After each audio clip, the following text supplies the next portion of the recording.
see your hands. Wave them at them bitches hating on you with their friends. Girl, you got it. This is Stephanie. I'm back at it again with episode 4, and this is my lovely co-host for the day. I'm gonna let her introduce herself. What's good, y'all? Shout out to everybody watching at home. It's your girl, Star, and I'm super excited to be here with Steph. Well, thanks for coming. Oh, jeez, I almost failed. Chair trying to take me out, y'all. It's the wine. Nah. But shout out to everybody watching at home. We appreciate y'all.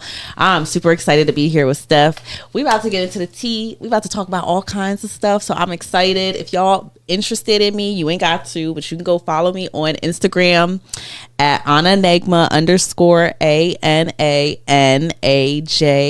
_ANANAJM_ or I am Star. And we can talk there. And I'm gonna add it down below from her name. I mean, not her name, herself. All right. So how you doing though? It's good. How y'all doing at home too? Make sure y'all like this video. I'm good. I just got a tattoo a couple days ago. You did say that. How'd that feel? I felt a little sting, but you know, You got it. I'm dead inside. I didn't feel nothing. I'm just kidding.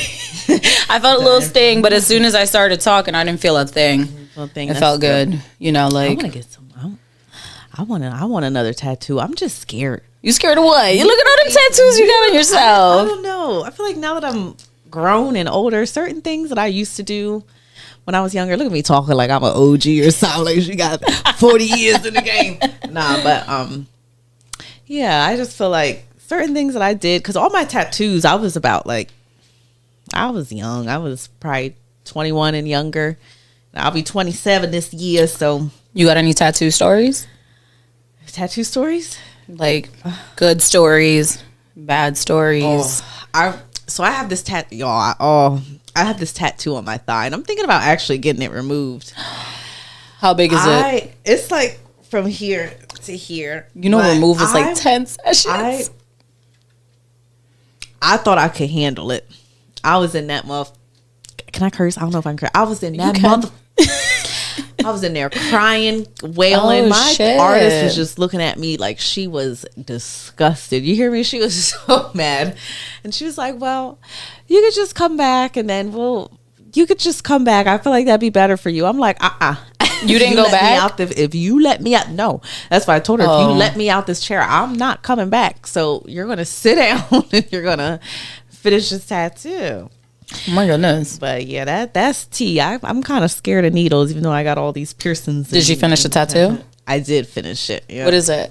It's a rose. It's a rose, sunflower, lotus flower. It's just like a floral cute piece on my thigh. It's cute. It's kind of messed up though, because I wouldn't stop moving. But all my tattoos are like not professional people at home. This is my first official. I was gonna say that looks shop tattoo. Like I got these at like 14. I got some anchors done at 14 in somebody's house, and I swear they were I don't want to say drug addicts, but like they were using, and it was like a trap house, and I was like, oh my goodness. Like to this day, I'm like, I was an irresponsible child. I'm like, thank goodness I didn't get no Hep C, no HIV. And then I was in the table and I got this done too. I like that. Infinity number 8. And then remember those stars that people got in like the back in the day, like the 3 shooting stars? I got freaking birds. You got birds? I hate them. They're so ugly.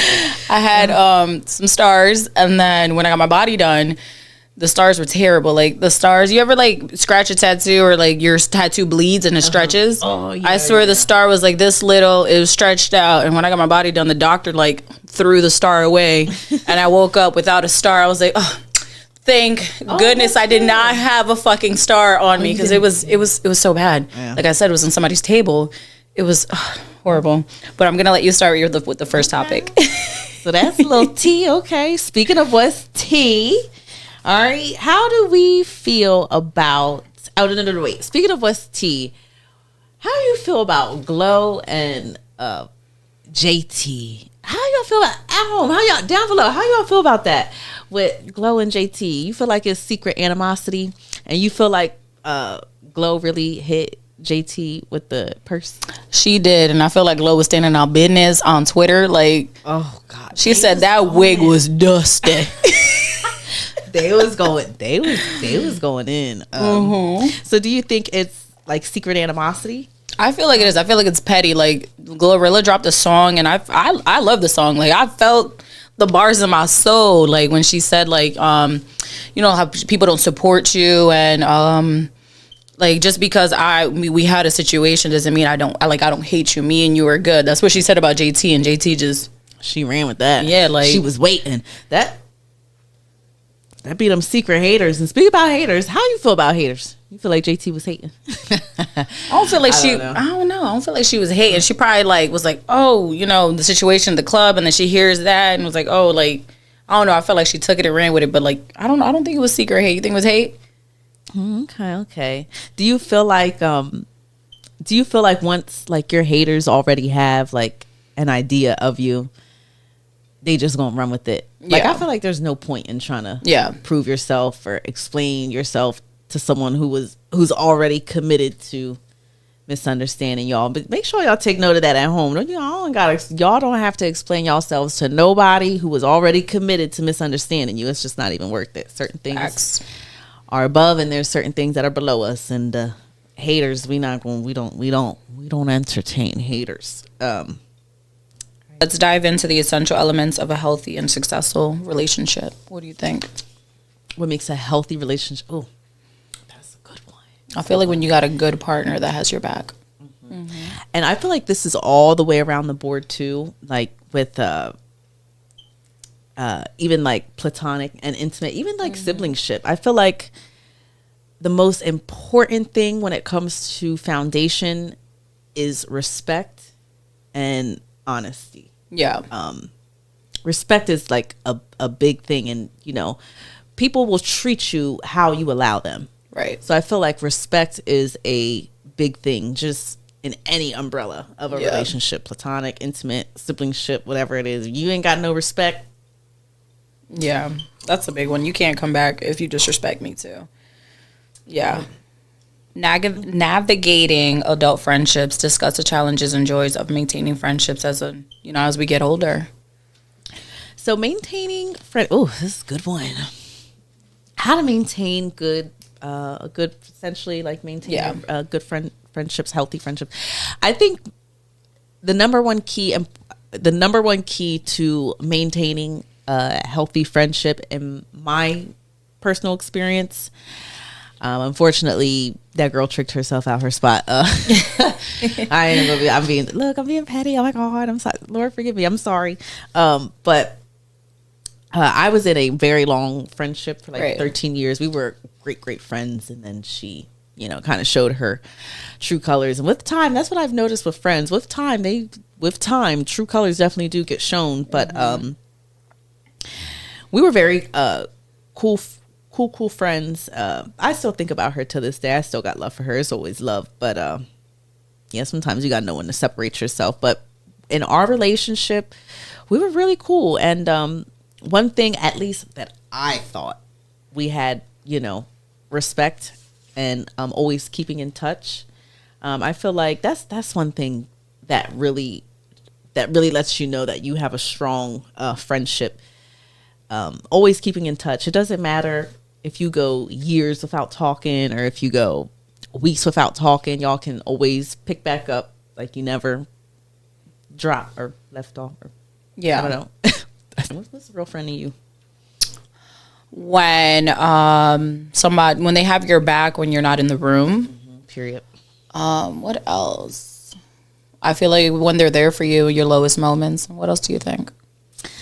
She be taking my answers. No, I'm just kidding. No, definitely supports you, has your back, and definitely defending you. I think that's what she was picking up on too. And yeah, a real friend, supportive, gives you the space that you need, doesn't take your space personal, can be there for you in the times when you're low, but also there for you, cheering in the concession stands when you're doing good in life as well. And yeah, and I feel like this is one thing I feel like, because I feel like, and I don't get into the drama or anything like that. I don't really like to be out what was that? Be outside. I don't really like to be outside like that too much. But defending your friend in public, and that's why I don't have a lot of friends, because how I ride for my friends, I'm riding to the wheels fall off, and I'm check your ass when we alone and in private. But even defending you when you're right or wrong, and then being able to check you in private, that's a red flag to me. A friend who can't keep it a buck, a friend who cannot keep it real with you, Right. that's a red flag. And y'all who at home be doing that, because some people at home be like, or like some friends won't say anything because they don't want to rock the boat. But I think that's really important, is keeping it 100 with your having friends. healthy conversations and stuff with your friends. And speaking of haters, how you feel about fake friends? Like, what's that to you? How can you spot like a fake friend? I feel like when they're speaking about you when you're not in the room. Oh, Yeah. Or just like stuff that they do. I've had like a couple fake friends, like friends that you only go out with, friends that are only there for the moment when you're doing good, you got money, stuff like that. Have you experienced fake friends? to me, and it's crazy because we were just talking about like haters. Fake friends are haters to me. Like, it be the ones that are closest to you. Yeah. And to me, like, the biggest red flags I look for, like, in a fake friend, just speaking from like experience, like you said, the thing about fake friends is, y'all, especially if y'all at home watching and you just don't know if you should walk away from this person or something, or whatever y'all situation may be. This is just on my spirit to talk about it. But your friends should not be there for you. I mean, our friends should always be there for us. But if you constantly find a habit of your friends being there for you more when you're down than when you're up, that's a problem. Because why are you trying to celebrate my failures so much? And when I am doing good, why are you a crooked? Right. Why is it crickets?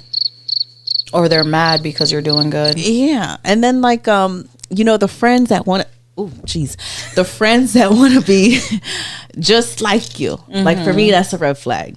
Like, why do you want to, like, it's okay to feel like inspired by your friend or, have some type of inspiration, but down to the socks, down to what I'm wearing, my pants, my shoes. Like, why are you trying to be an exact replica of me? You know what I mean? Like, inspiration is different, but trying to like straight up replicate, I think that is a red flag for like a fake friend or a frenemy.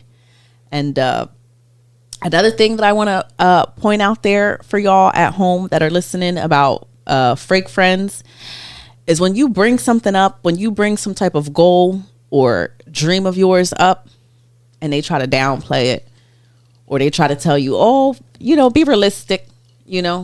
Like, they try to dim bring you down. It's like a kind of like a crab in a barrel, crab in a barrel mindset. And them type of people, y'all gotta stay away from them kind of people. Yeah, that's why you don't tell everybody your next move. I don't.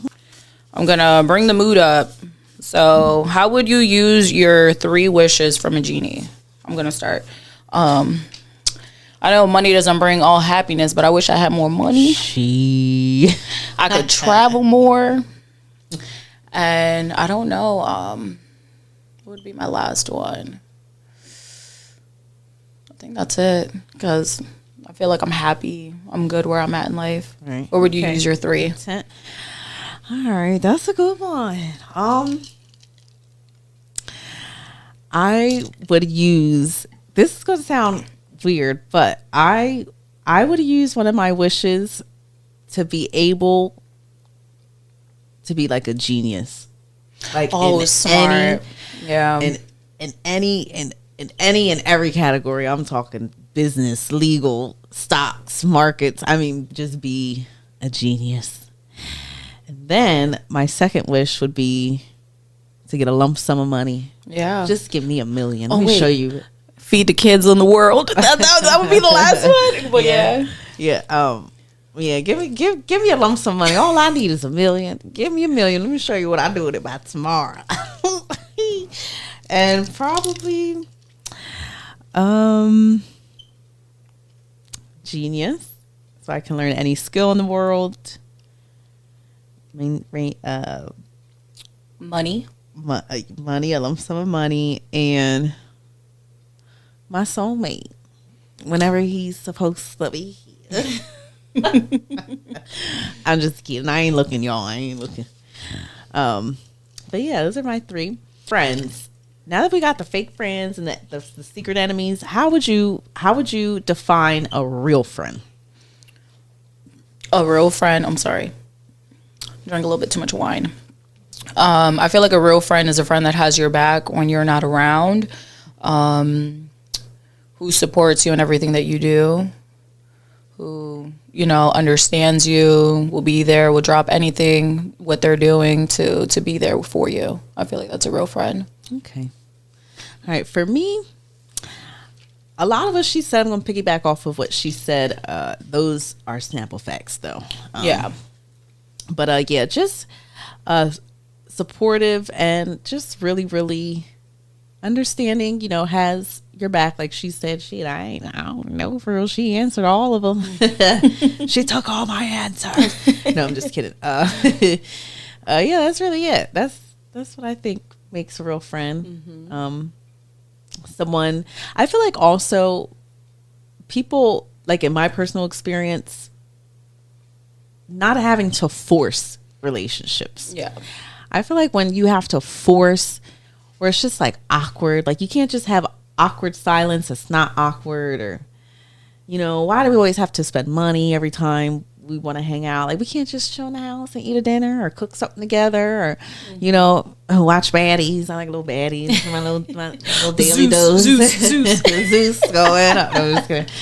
But, yeah, I feel like relationships that aren't forced and, understanding who your counterparts are. Yeah. On a friendship level, platonic level. Mm-hmm. Yeah, I think that's pretty good. All right. I think it's break time. Okay. Is it break time? Yeah. I don't know. Okay. Cut. Okay. Where they at? Kick, folk, hey, I love the way you work it. Hey, I love the way you work it. Right about now. Yeah. All right, we're back. Okay, so love after lockup. Have you ever had a situation in jail, or did you ever hold somebody down? She being shady, y'all. You want me to start? You want me to start? No, I have. See, now I'm exposing myself. Just keep it cute. No, I have. Would I do it again? No. So stay out the streets, y'all. Don't do that. You don't want to go to jail because we not holding y'all down. No, I'm just kidding. No, I have. I probably would not do it again. It wasn't fun. Yeah. I lost so much weight, y'all. Let me tell you something. You was a 2T? Girl, I was like 110 pounds. Oh, I'm damn. 145 pounds right now. And I'm already considered slim. Imagine what 110 Slim and pounds. thick. I wouldn't. You wouldn't do it again? Oh my God, I'm not going to say that. I'm not. Because what if your man's in jail? I will not do it again. No, I don't recommend. Okay, so I have a funny story. So when I was younger, my friend's brother was in jail, and I was like, oh, I was being a little, and I was like, let me write him. Let me send him some pictures of myself. I'm over here writing this man and everything, and I go to the club one day, and then I see him, and then he's like, hey, ain't you shorty that's been writing me?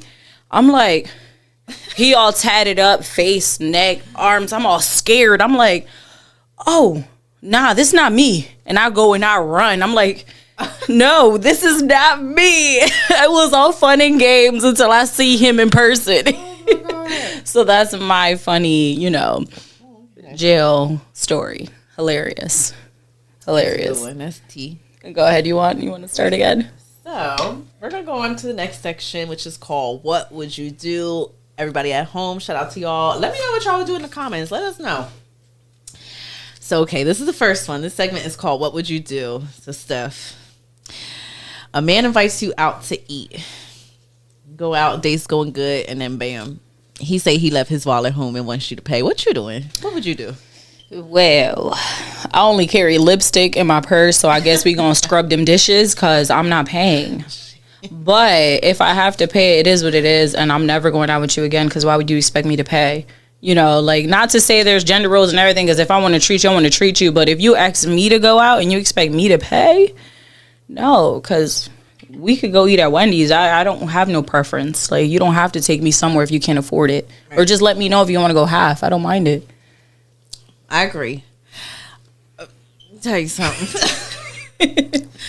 Y'all, you bet. No, I'm just kidding. Look, I've been drinking a little bit and drinking a little wine. But no, first of all, I don't really be going out on dates like that. I don't really like to be in nobody's face for real. But if I do go out on a date with somebody and they ask me to pay, I'll have grace. I'll probably give grace. Yeah, of course. But you better have a real good reason why you asking me to pay, because that's crazy. You do not propose something. You do not come to me with some type of proposal and then turn around and ask me to pay. That's crazy. You done lost your mind. But he just wanted a free meal. Yeah. These men, they trying to live they soft girl. They trying to live they soft girl era. I'm telling you, these men crazy out here. Not everybody's the same, but I wouldn't do that. You want to do one, or you want me to? Yeah, no, keep it going. All right, Steph. So this one is this is another one, y'all. Let me know what y'all would do. Steph, what would you do? You're talking to a guy, conversation's going good. You interested in him, and then he asks you about body count. How y'all feel about that when a guy asks you about your past? Or even like a guy, if you want to hear a girl ask you about your past, how do you feel about that? I feel like it's like they feel like, oh, it's okay because I'm a man. I can have 200 bodies and it's okay because I'm a man and shit like that. But when a woman does it, it's different. And me, so like a double. Yeah, like I feel like it's, if you want to know, cool, I'll tell you.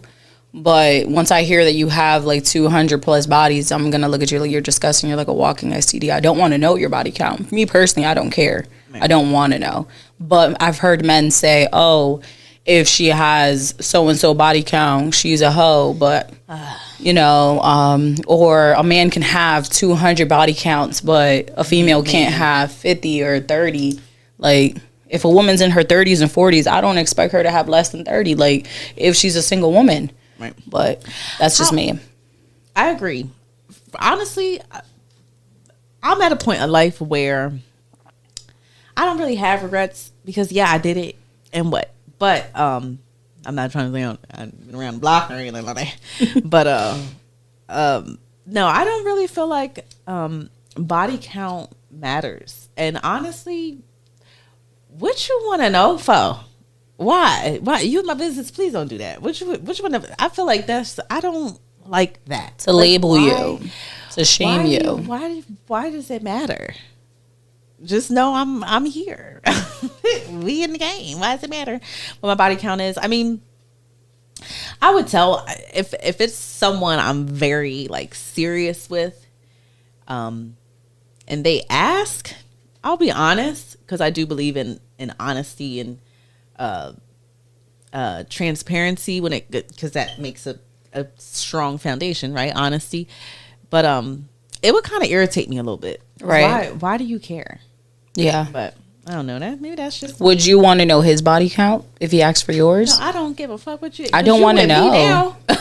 Yeah. You see this face? No, I'm just kidding. Because I heard in school, once you get with the person, let's say he got with 3, it means you also got with 3. I don't know if that's still the statistics or whatever the state. So it's like, if I sleep with you, did I sleep with 200 people? Like, I'm like, I don't want to know, because then I start thinking and my brain be braining. I'm like, nope. Mm-mm. That is, I love that you brought that up, because that's like really, that is very valid. Mm-hmm. When y'all, and I want y'all to take notes of this. This is something very spiritual. It's more of a spiritual thing, but anytime you touch people, especially, I'll just say this, you have energetic points located in your body that predicate and dictate certain ways of being, right? And these are called chakras. And one of the sacred chakras are your root and your solar plexus. Okay, this is where the reproductive organs are. Falls into that line. So when you are giving up one of your most sacred spaces, you are transferring energy. And when you transfer that energy, you're transferring not only that person's energy, but the people that they have been with too. So I think like that's like really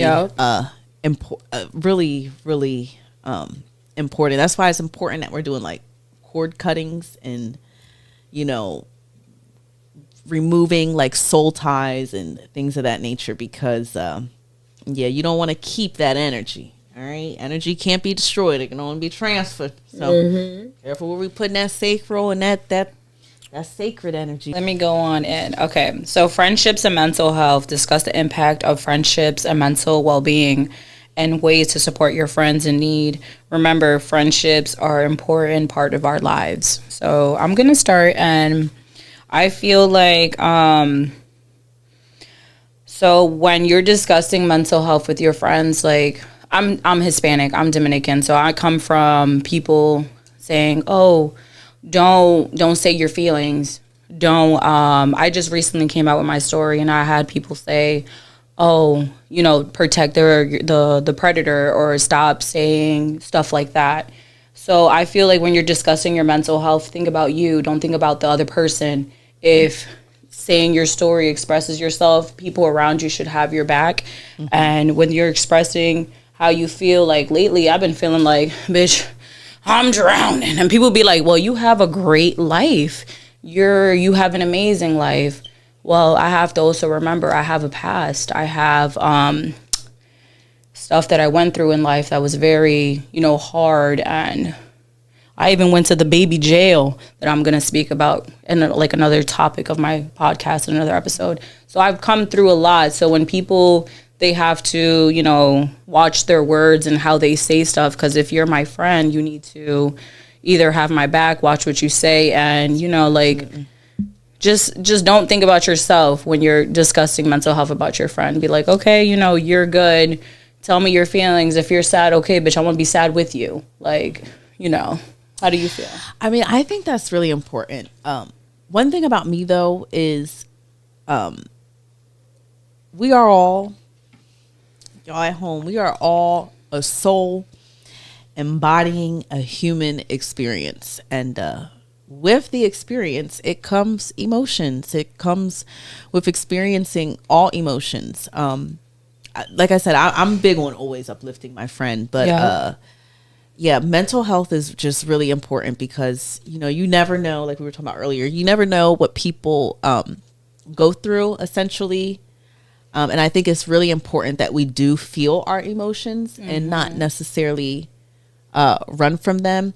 And again, that just awareness, she kind of spoke on it like 30 seconds ago when she said about I believe it was like kind of more like delivery, knowing a time and place, and how she shared about her story. We were talking about it off camera. I don't think she mentioned it, but she did touch on it a little bit earlier, about her story, the unfortunate situation that happened to her as a kid. I feel like as a friend, it's very important that we are aware.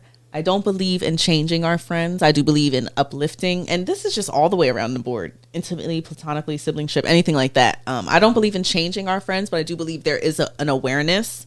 And if your friend or whatever deals with certain things, as we all do, we all go through things, right? I think awareness is really important. And friends should know that there is a time and place, or anybody that you are sharing some type of energy with should know a time and place, and when it is appropriate to be real, or when it is appropriate to just simply be there for someone. And I feel like that's where we struggle as a community, just period. Like I said, it's the awareness. It's not hard to be aware. And also how you would raise, that is true. So if you hear all this time, it's wrong, it's also how you were raised.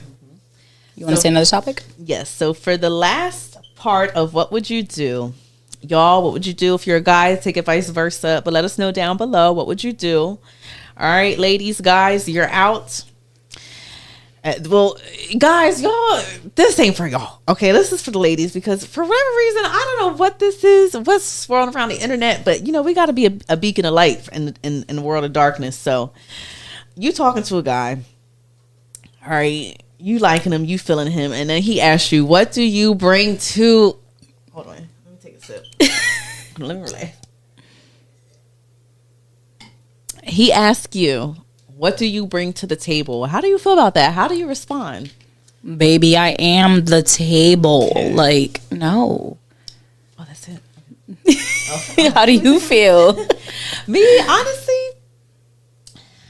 I try not to take things personal or take offense to certain things. But if a man asks me what I bring to the table, honey, me.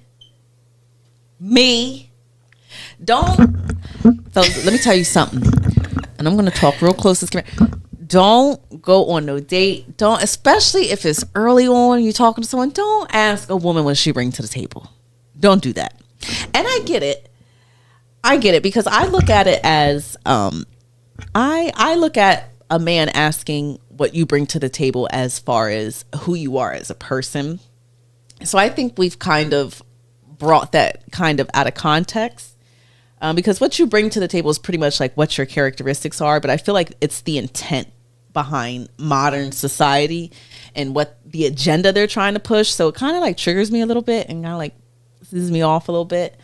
But yeah, what I bring to the table, I'm fun, I'm goofy. No, I'm just kidding. No, but yeah, I'm mixed feelings about it. But honestly, I wouldn't take it like personal as long as the intention behind it. Don't ask me first date. But don't ask that first date. All right. Chances are she probably bringing something of substance because you're at dinner with her, fellas. Okay. Mm-hmm. But yeah. So what do you? Okay. So there's gonna be a part 2. What do you think are good qualities for a woman to have for her man or husband or for a long lasting, like what are good qualities for?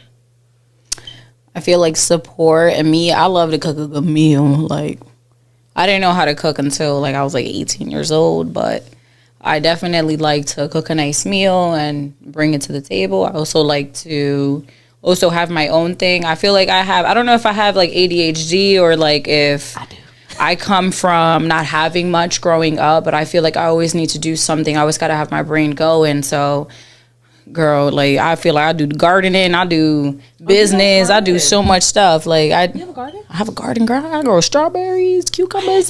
I have so much stuff. I need to keep my brain going. I don't know if it's because I don't have much growing up, but I need to stay busy. I feel like if I'm not doing something, I feel like somebody's gonna get mad because I'm not doing something. Like, I don't know. Like, it's something in me. So I feel like it's a good characteristic is her having her own. Maybe her cooking you a little something. She don't gotta cook every day, but maybe she make you a little dish once a month. And, her surprising you with something. And also her building you up, saying, yo, you're doing very good in life right now. You're doing this so-and-so. So I feel like that's good. That's like really nurturing. For me, what I feel like, I'm single right now. This may be a little controversy, a little contradicting. I've been married, RHI, not anymore, and I've been in very long-term relationships. But what I would think, like me personally as a woman, I think what a woman should bring to the table, or a qualified woman, I guess you would say, is someone who is, a nurturer. You kind of picked up on that, supporting your man, making sure he eats, being, that safety net, that safety spot for your man, and also being their peace. So, just being their peace, not being emotional. Us women, first of all, we are some emotional creatures. Yeah. We speak up, and I'm totally aware of that. Men I like and to hold women a are good grudge. Two completely different species. But same species, but different creatures. I'll tell you that much. But not being so quick to listen to respond, being that listening ear. So I feel like what would make a long lasting, relationship is, a woman, as far as what she brings to the table for that man, is a woman who could be a man's peace, a woman who can nurture that man. Because you got to think about it. Men's mental health is something that is looked over so much. And because in society, men are taught like, you gotta be hard and you gotta be this, men in society are only, and it's sick. And, there's always exceptions to the rule, especially in today's new world, but men are only deemed valuable based off of how they can contribute to society. So if that man ain't getting money, or if he's not contributing to society in a specific way, he's deemed not worthy. Right. So you know what I mean? So men, they have it hard, They definitely especially do. Men of of a specific ethnicity, background, men who are of cultured, our Hispanic men, our black men. No shade to anything or anything like that. I ain't gonna be weird, anything like that. But our men of color and background and culture, they go through a lot. They constantly have to prove themselves in society from people who don't really care or don't really believe in them. So it's like being that safety spot for a man when they have to face the harsh realities of the world. I think that's like really important. Yeah, I think that's like super important. Being his peace, listening. Sometimes men just want to talk. Men are very simple. I feel like men are really simple. They are. But can be complicated sometimes. But, being his peace, listening, nurturing him, and just letting him know that, like, he's safe with his emotions, and, being that little ear and making sure you cook for him and please him. It's like, nah, don't please that man. No, I'm just kidding. I looked at you like, what? No, but like you said, I have 2 boys, so that's what's always in the back of my head. Like not to go back of what, huh? I said your boys are. Thank you. Like to go back on what I said. I listened to like a lot of rap, but Lil Durk also touched on that he was touched as a kid on one of his rap songs. So I look back as certain men. And also stop touching your mic. Oh, I'm sorry. And also G Herbo. So I feel like when our young boys are touched as young kids, or like you over sexualize a black boy or a Hispanic boy or a brown boy because they look older than what they are, and you be like, yo, you got to be fucking at 12, or you got to be doing this at 12, and that's why they grow up so angry. So I feel like what you're also touching on is, there being your outlet, but sometimes they're angry because of what they dealt with in their past, and they always gotta go get money. They gotta support these women and all this extra shit. And that's why I think about at the end of the day with me having young boys that I'm growing up as, like the back of my head, like they gotta take care of these girls, and when they give them their goodness, they're gonna give them everything. They're gonna make their pockets hurt. So that's something that I gotta like teach them, and I have in the back of my head, like growing up. Modern dating dilemma: discuss the challenges of dating in this digital era, in this TikTok age. Oh, geez, that's a good one. Honestly, it's a cold world, and there are exceptions to the rule. You're definitely lucky if you found your person and you got your person now.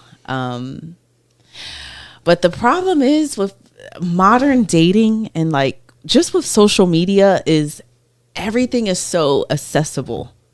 Like I feel like men, and just even mainly men, and us women, we have our issues too, and things like that, but everything has become so accessible, like OnlyFans and cat all over the internet, pee all over the internet, women not wanting to make men work or prove themselves for the kitty. Now it's just like, here's 5 bands, or let me fly you out, and now they getting the cookie. Yeah. It's like I feel like us women have set the bar so low when it comes to just make it, and just even all the way around the board. I feel like people need to earn their spots, especially when it comes to like intimately, and Steph even picked up on it earlier when we were speaking about, if you guys don't remember, when we were speaking about how when you sleep with someone else, now all their bodies and everything all that they energy carry gets transfers to you. So yeah, I think that's like the main issue is everybody's opinion is out there, and everything is so accessible now, and it's like nobody don't want to court no more. Like, what happened to courting? What happened to getting to know and the innocent flirting and like the butterfly? Like, what happened to that? Now we just straight to and it's like that's the issue. We giving it up too soon. Ladies, don't. I ain't gonna say nothing. Look, I'm feeling my little drinky.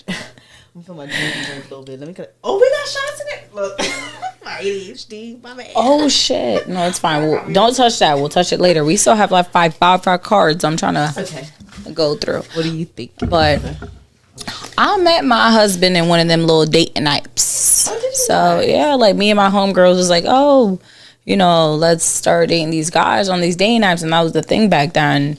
And back then, how old is she? She talked like she got 40 years in the game. Oh, baby, I'm 26, but the trauma make me 35. No, so me and my friends, we was on the dating apps, and we was doing that and dating guys on the dating apps and stuff 26? like that. Huh? Are you 26? Yeah, I'm 26. Oh my god, you are like, you give like grown. Like, baby, this is mind. the trauma make me older than what I am. No, I was raising 7 kids on my back. Makes you smarter, makes you more wise. You're very mature. Yeah. So we were dating guys on the apps and stuff, and I met my husband that way. So I feel like it's touch and go, because guys definitely be on the apps to go get some pussy. So I was on the apps to feed my kids back then, and they was my siblings. So I would, finesse some guys, and that's how me and my cousin was. Go talk to this guy for food, but, I'll be here with you to have your back so he don't try to sleep with you type shit. So that's what we were doing on the dating apps, and I met my husband, and I'm glad that I did, because I would even tell him back in the day, I'm like, yo, how did you stay? Because I had no heat. I had no water, and when I had water, the water was ice cold. He loved you. No, I don't know if he was trying to get some pussy or what. That's a good man, Savannah. It was a good man, but it was so cold in the crib that when he was talking to us, you would see the cold come out his breath. And he'll be like, you got some heat? I'll be like, yeah, it's on. Why you don't feel it? And he'll wash his hands. It'll be ice cold. And he'll be like, yo, you ain't got no hot water? I'll be like, yeah, it's on. What the fuck? You don't feel that shit? So I feel like you could meet your soulmate on it. I did. But you got to be very careful, because guys be trying to get some pussy on that shit. So, but you just have to be you. But I was definitely in that shit to go get some food for my kids. I think that's beautiful. God sent you an angel. He did. And I love him very much. That's how you know you have a real one. Mm-hmm. They don't care about you, and ladies, that's why we don't care about these. What you bring to the table? To the table. Bring yourself. Listen, we speak from experience. A real man, they don't care. They do not care. As long as you bring them things that we mentioned earlier: peace, nurture, be a safety net for that man. He don't care about your circumstances. And that's what's up. Yeah. Her house is beautiful, by the way. She got nice hair. Where do you see yourself when you're old and gray? First of all, I see myself living a long, beautiful, healthy, vibrant life. But I see myself when I'm old and gray with some beautiful kids, grandchildren. I don't have no kids yet. Waiting for that special someone. But yeah, I see myself having some type of empire with me and my husband, because I do want to be married. I want to be married again, with my children and possible grandchildren on my acres of land, and yeah, and build some type of family. That's the goal. Yeah. That's my goal. Yep. I feel like when I'm old and gray, I also people always push on me like, "Hey, when are you gonna have your girl? When are you gonna be having like another kid?" I'm like, I'm done. Like I come from a big ass family, huh? You don't want no more kids. I feel like I'm done. Like if I have one more, I'm okay with one more, but I feel like I'm done. I feel like I can only pour into so many cups that I already have. And I come from a huge family. My mom has 7, my dad has 4. I have big ass siblings, like, and I done raised half of them. So I feel like I'm good with the children that I do have. So when people be like, "Oh, when you gonna have more kids?" No, I'm good with my kids, and my kids gonna give me grandkids. Yeah, and don't let people, society pressure you. It's always that pressure. And that's how I feel now. Like my mom and like people, I love you, mom, if you want, but they be like, my mom be like, "When you gonna give me grandkids? When you gonna?" I don't want the pressure of society. Yeah, it's a I want lot. whatever God wants for me. So That's a lot. but I do feel you. But that surprises me. I thought you would want like, you know, A big ass family. like more. But No, I feel like when you have more kids, you have to give more, and there's only so more you can give. Like I said, didn't have much growing up, so I feel like I'm good with the kids that I do have, and who knows, maybe my boys would have a shit ton of girls, and then I'll get my girls. I want, like you said, grandkids and acre of land. I want, you already got to y'all travel. Just let her fool y'all. She's living very nicely. Yeah, no, but I want to, travel the world, and I see myself being old and gray, being that cool grandma, and telling stories and stuff like I'm already doing. And yeah, that's why I see myself getting old and gray. I like that. That's inspiring. Go ahead. What's your next one? Or you want me to say one more? I'm all wrapped out. Okay. Wait. Okay. You want me to do one? All right. So this subject may be a little controversial, but that's okay. And this is going to be we're going to be talking about New Age spirituality. And I kind of want to pick your brain about this. Okay. Because I want to see, I'm a very spiritual person, but how do you feel about like the universe and God? Do you believe like how do you feel about like that subject and New Age? Or do you consider it New Age? Do you think it's New Age religion, or like how do you? What do you mean as New Age religion? So it's just like a term that's used for like a newer found practice, like the universe and your ancestors, your spirit guides, angel numbers, things like that. Do you consider that New Age, or do you like? No, I feel like that's always been around. I'm so happy because people try to call it New Age, and it's like, bruh, our ancestors were practicing this way before Christianity or like a Bible came out. So are you religious, or are you more spiritual? I don't know. I feel like now I'm getting more religious. Like I said, like I'm dealing with my past, my present. I'm trying to be grateful. I done have moments where I've been called to God, and I prayed, and I've gotten my, prayers received back. And I feel like now I'm done crying, like, why me? Why me? Why me? And now I'm seeing why me? Like, you know what I'm saying? Like now I understand. So I feel like now I'm getting religious, but back then I'm like, fuck it. Like, whatever happens, happens. Like, I was, like, in the moment. Right. I come from a Christian, a very religious family background. I believe in God, though. Yes, I believe that I do. there is a higher project. Has to be. God has saved me, and but the thing is, I'm not very religious. Right. I have more of a spiritual background. Some people try to demonize like what I do, Right. And I get it. It comes with the territory. What do you do? I read tarot. So, Okay. but yeah, I'm more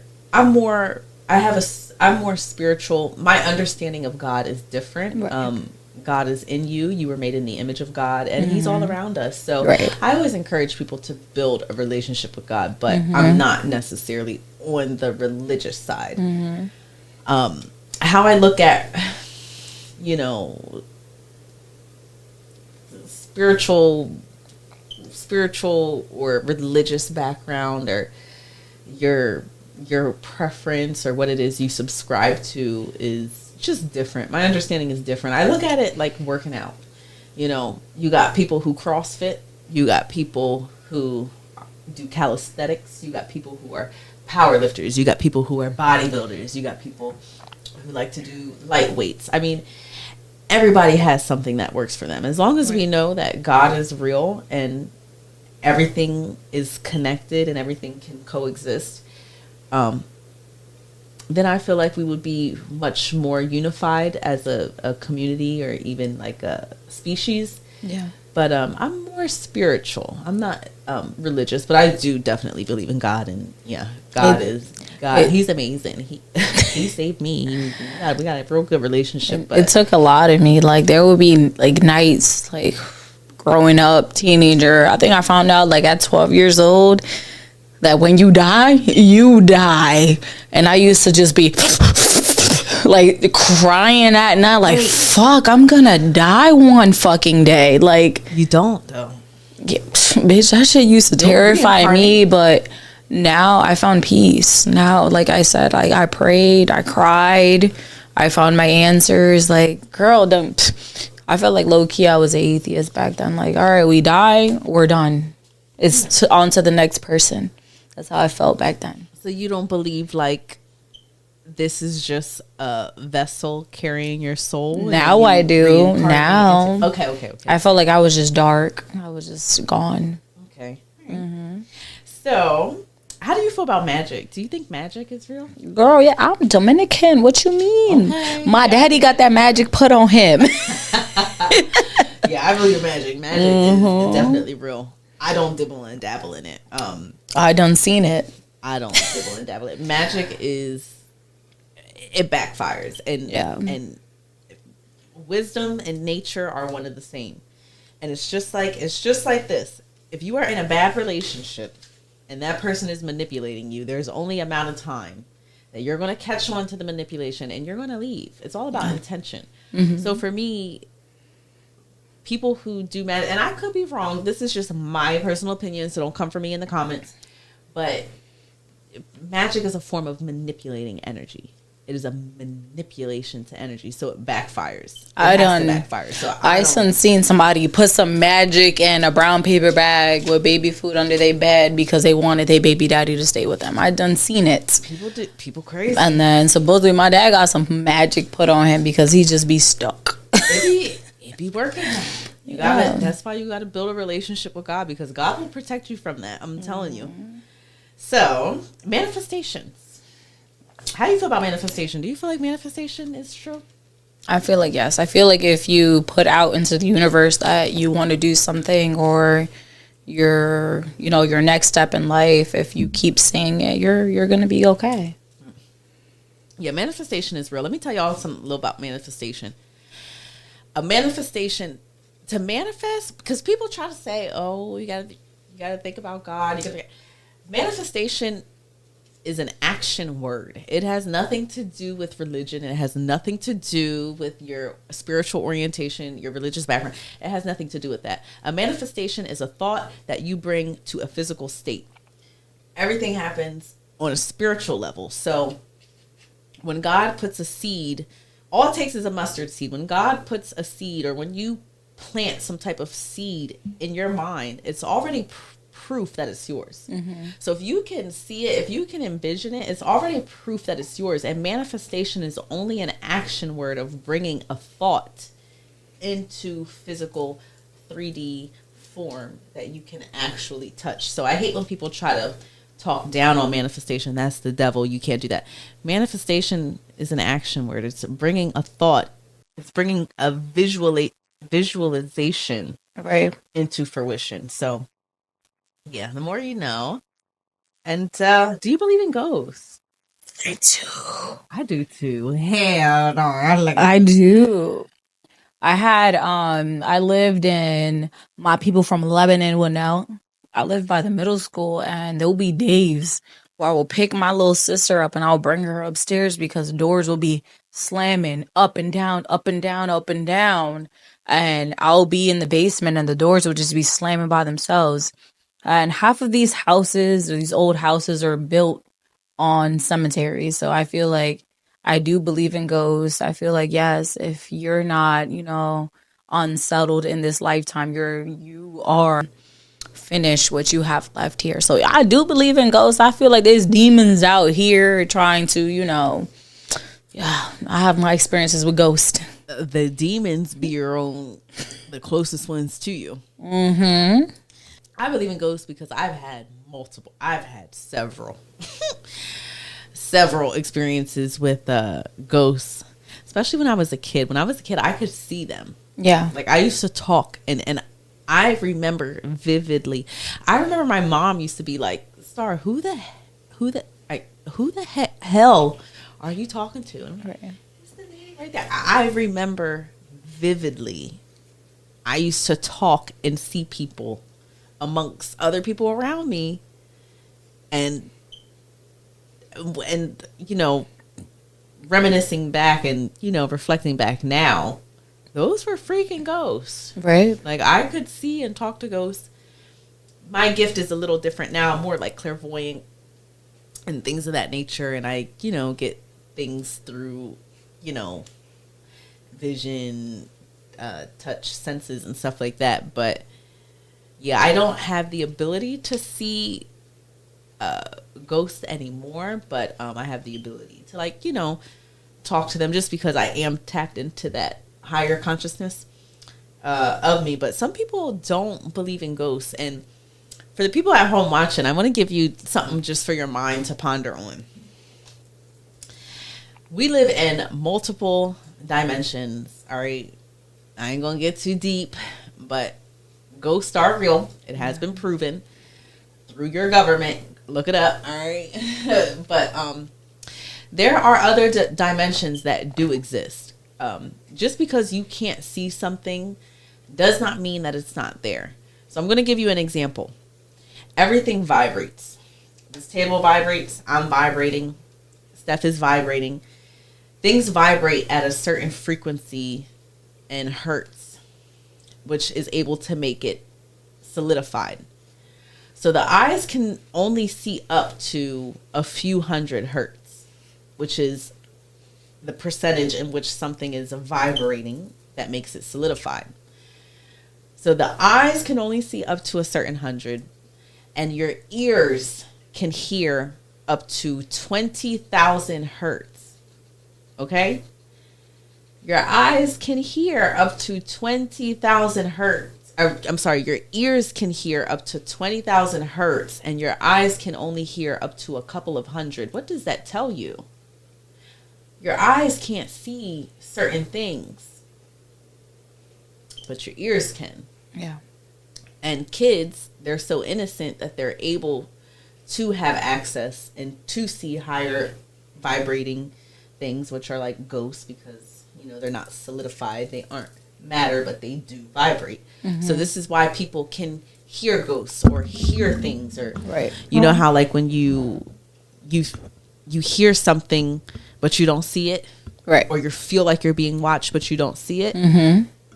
Just because your eyes can only see things that vibrate only to a couple hundred hertz, right? But your ears can hear over thousands and thousands and 20s of thousand hertz. So just because you can't see it does not mean that it's not there.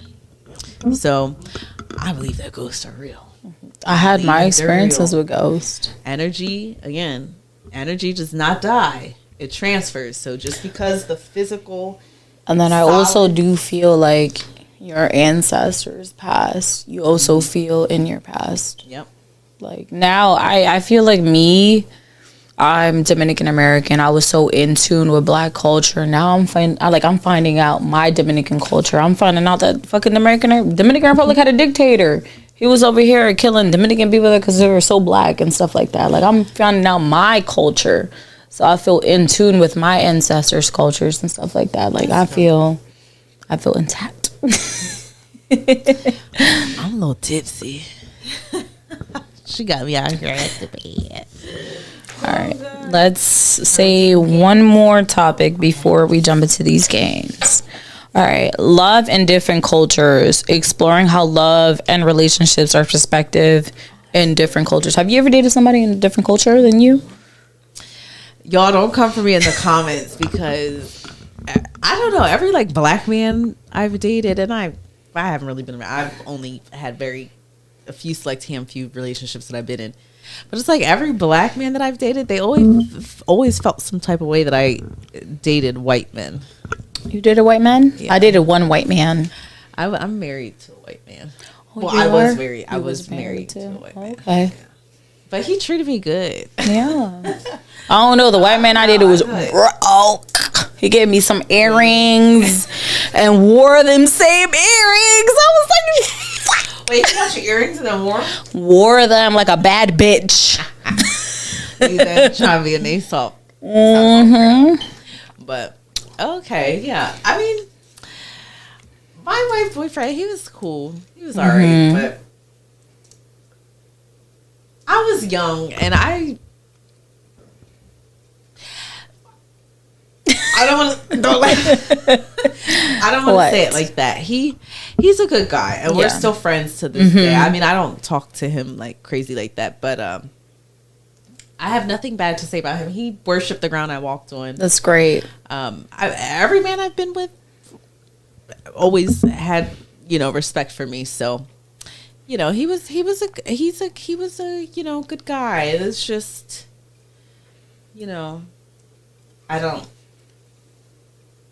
I just love my black men. I guess I'll just say that. I love. Do you like to date the culture that you're in? Yes. Okay. I mean, I don't mind a little Spanish. You Spanish? Hi. No, I'm just kidding. Look, I'm talking crazy because it's fine. No, I would not mind dating like a Spanish or a black guy. Spanish, black guy, but no shade to my.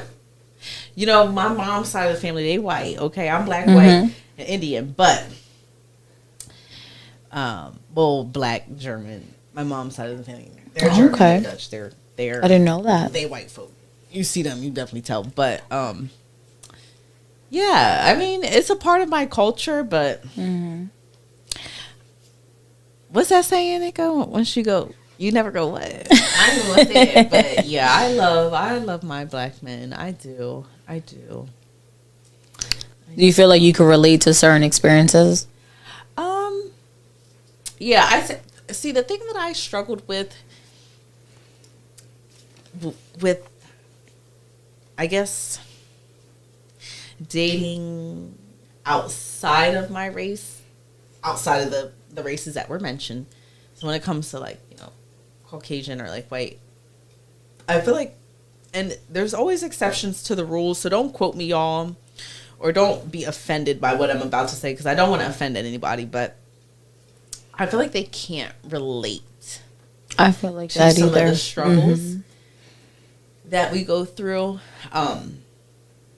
and when they do try to like step down and like put themselves in it, they don't understand, and then they try to use like excuses or shit.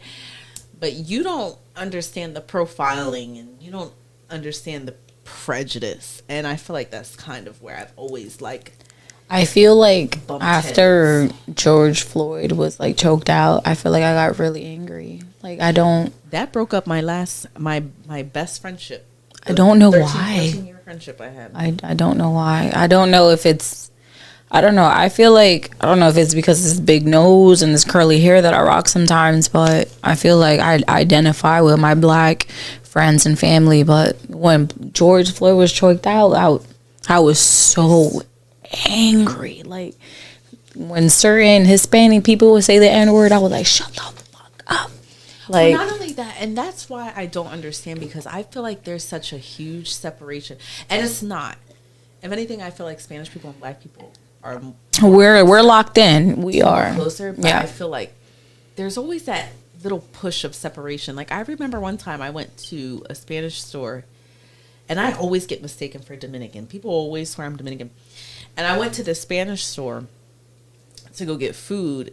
And when I walked in, they were speaking to me in Spanish. And I'm like, you know, Papi, I know black. Yeah, I don't I know understand. Spanish.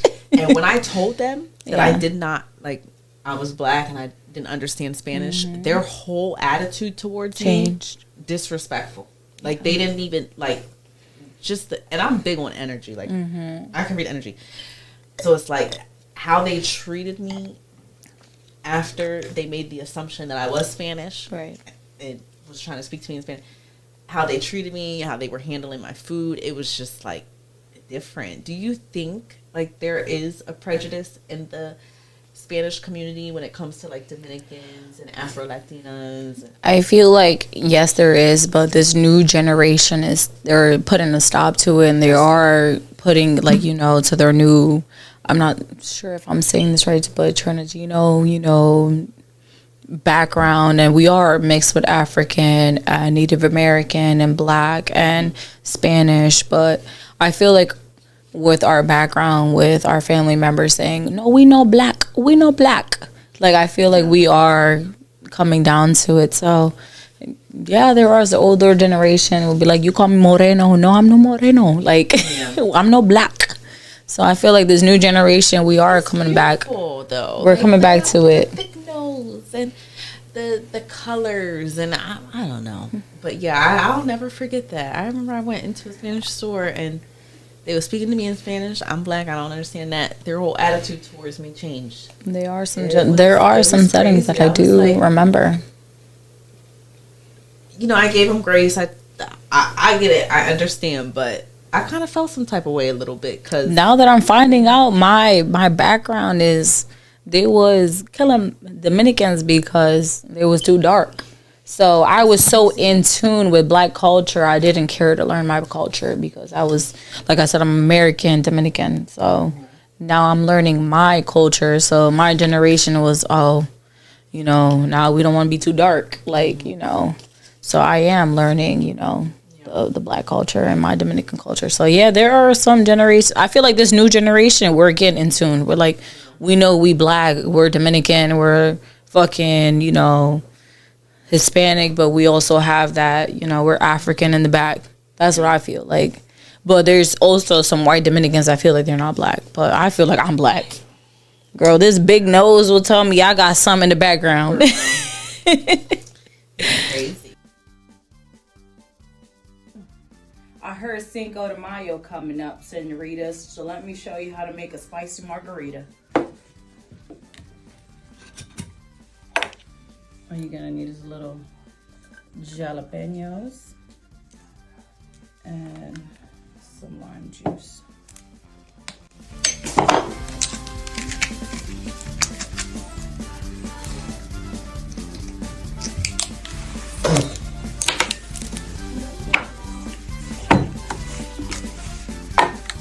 You're gonna need 2 ounces.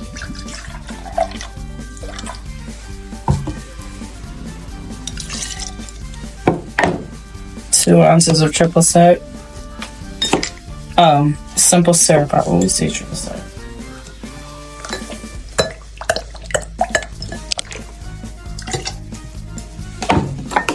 And you're gonna muddle it.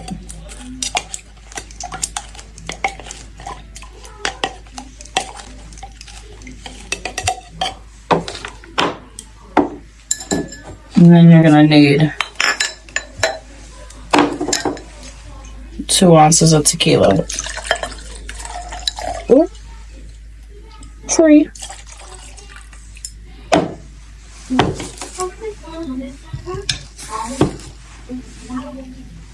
And then you're gonna need about 3 ounces of pineapple juice. 4.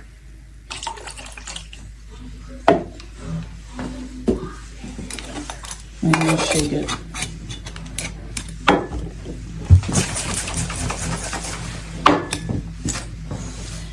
You're gonna squeeze some lime on your rim.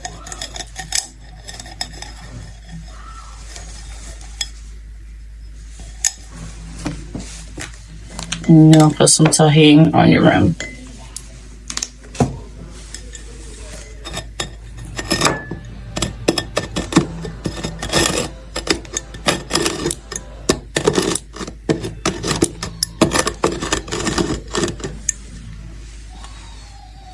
Now from ice to your cup.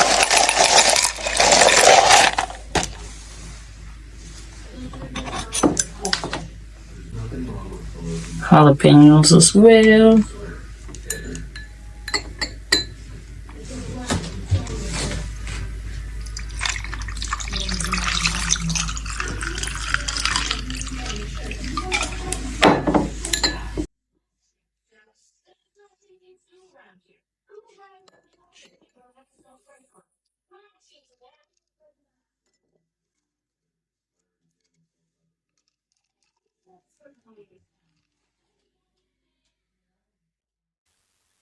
Cheers.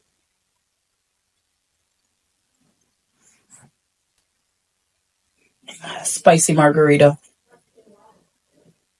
Enjoy, ladies. Spicy margarita for my senoritas. What I'm gonna do?